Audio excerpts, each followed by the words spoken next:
இந்த விக்கிரவாண்டி தேர்தலில் எல்லோரும் விலகிய பிறகும் நாங்கள் களத்தில் நிற்கிறோம். அதிமுக, தேமுதிக இந்த இயக்கத்தை சார்ந்த என் அருமை பெருமக்கள், அதில் இருக்கிற என் உறவுகள், நாங்கள் பெரிதும் மதிக்கிற தலைவர் பெருமக்கள்கிட்ட நான் கேட்பது, இந்த விக்கிரவாண்டி தொகுதியில் இருக்க இந்த இயக்கத்து தோழர்கள், உடன் பிறந்தவர்கள்ட்ட நாங்கள் கேட்போம். நாங்கள் கட்சி ஆரம்பிப்புக்கு முன்பு அதிமுகவை ஆதரித்து 2009 இரட்டை இலைக்கு அம்மா ஜெயலலிதாவை ஆதரித்து வேலை செய்து என் இனத்தை கொண்டு கொண்டிருந்த போது கொண்டிருக்கிற காங்கிரஸையும் திமுக வீழ்த்த வேண்டும் என்றார்கள். அதற்கு பிறகு 2011 நான் உங்கள் கூட்டணியை ஆதரித்து வேலை செய்தேன்.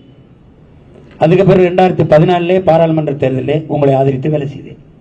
எந்த பிரதிபலனையும் எதிர்பார்க்கல. ₹1 காசு கூட நீங்க எனக்கு தரவும் இல்லை, நான் வாங்கவும் இல்லை. உண்டியல் குளிக்குத்தான் வேலை செஞ்சேன். அந்த மகன் இன்னைக்கு நிற்கிறேன். இது ஒரு சூழல்.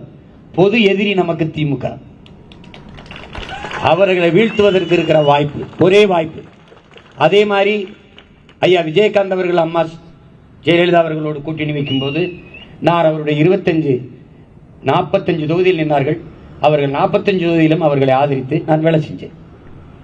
ஐயா விஜயகாந்த் அவர்களுக்கும் நான் வேலை செஞ்சேன். அவருடைய தொகுதியில் போய் நான் வேலை செஞ்சேன். கடைசி அரை மணி நேரம் தான் இருந்தது, முடிய போகுது. அந்த 10 மணி நேரம் வேகமாக ஓடி போய் அந்த கடைசி அரை மணி நேரம் நான் பேசி இறங்கினேன். அவருக்காக கடைசி அந்த கூட்டத்தை அன்னைக்கு அங்கே முடித்தோம். அவளை வேலை செஞ்சேன். அவர் மேலே நாங்கள் நிறைய நன்மதிப்பு கொண்டிருக்கிறோம். குறிப்பாக தம்பி விஜய் பிரபாகரன் தோற்றுக்க கூடாது, அது எனக்கு மனச்சுமை, வலி. அவங்க வெல்ல வைத்திருக்கலாம். இந்த நாட்டின் நல்ல அரசியல் உருவாக வேண்டும் என்றால் அறிவார்ந்த தமிழ் சமூக பிள்ளைகளிடத்திலே, என் அன்பு சொந்தங்களிடத்தில் நான் சொல்லுவேன், திமுக என்ற நச்சு மரத்தை வெட்டி வீழ்த்தாமல் இந்த நாட்டில் நல்ல அரசியல் பிறக்காது, நல்ல ஆட்சி மலராது. அதற்கு எளிய பிள்ளைகள் எங்களை நீங்கள் ஆதரித்து எங்களுக்கு துணையாக இந்த தேர்தலில் நில்லுங்கள். 26 என்ன நடக்குது என்பதை அப்புறம் பார்க்கலாம். ஒரே ஒரு தடவை எங்களுக்கு துணை. நான் நின்றுக்கேன், உங்களுக்கு நின்றுக்கேன், நீங்க யாரும் மறுக்க முடியாது. நின்றுக்கேன். இந்த ஒரு தேர்தல், ஒரு இடைத்தேர்தல் தான். நீங்க நிக்கல.